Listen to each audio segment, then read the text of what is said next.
Hello students, JEE physics के इस series में आपका स्वागत है जहां पे हम पढ़ रहे हैं काइनेमेटिक्स। आज हम काइनेमेटिक्स में पढ़ने वाले हैं पोजीशन एंड पोजीशन वेक्टर। तो आइए देखते हैं। जैसे कि आप इस ग्राफ में देख पा रहे होंगे, ये रहा ग्राफ का एक्स एक्सिस, ये वाई एक्सिस, और हमने एक्स वाई प्लेन में दो पॉइंट्स ले रखे हैं, पॉइंट ए और पॉइंट बी। और सपोज कि हमें ये बोला जाता है कि पॉइंट ए का ओरिजिन के रिस्पेक्ट में पोजिशन क्या होगा। तो इससे पहले कि हम पोजीशन निकालें, हमें एक बात समझ लेनी चाहिए कि जब भी हम किसी एक पॉइंट का किसी दूसरे पॉइंट के रिस्पेक्ट में पोजीशन निकाल रहे होते हैं तो एक वेक्टर निकल के आता है जिसे हम पोजीशन वेक्टर बोलते हैं। ठीक है, यहाँ पे वो पोजीशन वेक्टर है वेक्टर आर है। ठीक वैसे ही पॉइंट पी का हम ओरिजिन के रिस्पेक्ट में जब निकाल रहे हैं पोजीशन, तो वहां पे जो वेक्टर निकल के आया वो है वेक्टर आर। ठीक है, तो ये तो हो गया वेक्टर की बात। अब चलिए देखते हैं वेक्टर का डायरेक्शन कैसे निकालें, कैसे डिसाइड करें कि वेक्टर का डायरेक्शन किस तरफ होगा। ठीक है, तो जब भी हम पोजीशन निकाल रहे होते हैं तो जिसके रिस्पेक्ट में पोजीशन निकाला जा रहा है, वेक्टर का डायरेक्शन हमेशा उससे अवे की तरफ होगा। जैसे यहाँ पे आप देख पा रहे होंगे, पॉइंट ए का ओरिजिन के रिस्पेक्ट में निकाला जा रहा है, तो जो वेक्टर का डायरेक्शन है ओरिजिन से अवे की तरफ हो रहा है। ठीक वैसे ही यहाँ पे जब पॉइंट बी का ओरिजिन के रिस्पेक्ट में पोजीशन निकाला जा रहा है तो वेक्टर का डायरेक्शन ओरिजिन से अवे की तरफ है। ठीक है, ये तो बात हो गई जब हम किसी पॉइंट का ओरिजिन के रिस्पेक्ट में पोजीशन निकाल रहे हैं तब। अब ये भी हो सकता है कि किसी दूसरे पॉइंट का किसी तीसरे पॉइंट के रिस्पेक्ट में पोजीशन निकालने को बोला जाए। जैसे कि यहाँ पे पॉइंट ए का पॉइंट बी के रिस्पेक्ट में हमें पोजीशन निकालने को बोला जा रहा है, तो बी के रिस्पेक्ट में निकल रहा है, मतलब कि बी से अवे की तरफ होगा वेक्टर का डायरेक्शन। और ये यहाँ पे जो पोजीशन वेक्टर है ये रहा हमारा। ठीक है, अब जैसे कि आप यहाँ देख पा रहे होंगे कि यहाँ हमने ये सबस्क्रिप्ट में यहाँ हमने ए भी मेंशन किया है, बी भी मेंशन किया है, लेकिन इस कंडीशन में हमने ओरिजिन का मेंशन कहीं नहीं किया। तो एक बात आप समझ लें कि जब भी हम ओरिजिन के रिस्पेक्ट में पोजीशन निकाल रहे होते हैं तो वहां पे ओरिजिन मेंशन करने की जरूरत नहीं होती, क्योंकि बाय डिफॉल्ट अगर कुछ भी नहीं दिया गया है तो बाय डिफॉल्ट ये मान सकते हैं कि जो पोजीशन है वो ओरिजिन के रिस्पेक्ट में निकाला गया है। ठीक है, तो आई होप कि इसका नोमेनक्लेचर आपको समझ में आ गया होगा। ठीक है, तो आई होप कि इतना आपको क्लियर होगा। अब हम आगे बढ़ते हैं इन वेक्टर्स के कैलकुलेशन की तरफ। तो इनके कैलकुलेशन में हम वही कॉन्सेप्ट यूज करेंगे जो हम किसी दो वेक्टर के सम के लिए यूज करते हैं। ठीक है, आइए देखते हैं।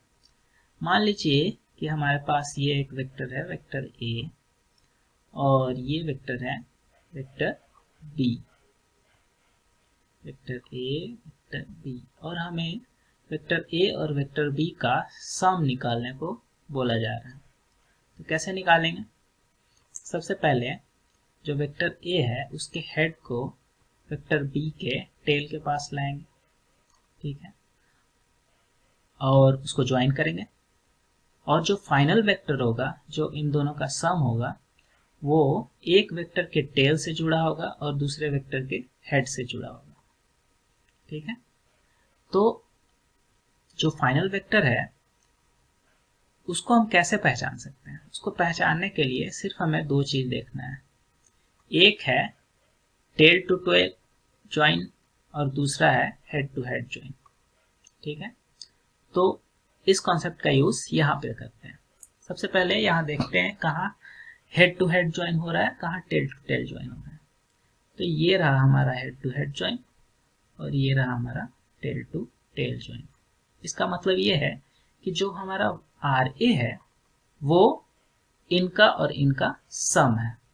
तो उसको हम ऐसे लिख सकते हैं, vector R A is equal to vector R A B,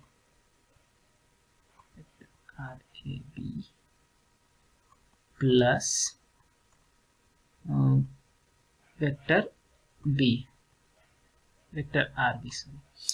ठीक है, तो यहां से हम वेक्टर आर ए भी निकाल सकते हैं, इसको इधर ले जाएंगे तो वो निकल के आएगा vector R A minus vector R B, और सेम चीज ये रहा। ठीक है, तो आई होप कि ये कैलकुलेशन आपको समझ में आ गया होगा। अब देखिए, जो कॉन्सेप्ट हमने पोजीशन वेक्टर के टर्म में अप्लाई किया है, सेम वही कॉन्सेप्ट हम वेलोसिटी के टर्म में भी अप्लाई कर सकते हैं, और सेम वही कॉन्सेप्ट हम एक्सेलरेशन के टर्म में भी अप्लाई कर सकते हैं। क्यों? क्योंकि ये भी तो वेक्टर है, क्योंकि वेलोसिटी भी एक वेक्टर है, एक्सेलरेशन भी एक वेक्टर है, और यहाँ पे जो भी ऑपरेशन हमने किया वो सारे वेक्टर्स पे अप्लाई किया जा सकता है। ठीक है, तो ये बात समझ में आ गई।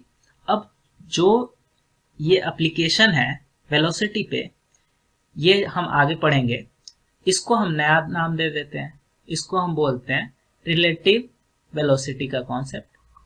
और जब एक्सेलरेशन पे अप्लाई करते हैं तो वहां पे जो कॉन्सेप्ट आता है वो फ्रेम ऑफ रेफरेंस कहा जाता है।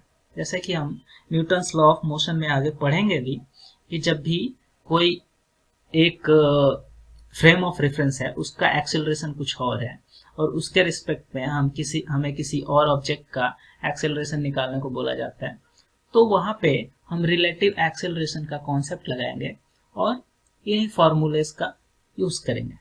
ठीक है, आई होप कि इतना क्लियर होगा।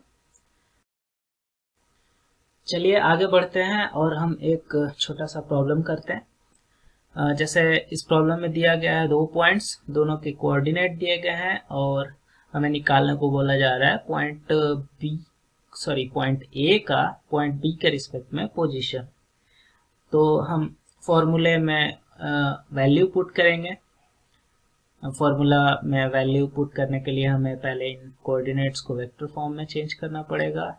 इनको ए को वेक्टर फॉर्म में चेंज किया, बी को भी चेंज किया, उसके बाद कैलकुलेशन किया, तो ये रिजल्ट हमारा निकल के आ जाता है। ओके, आई होप कि ये क्लियर होगा। Thank you for watching this video, see you next time.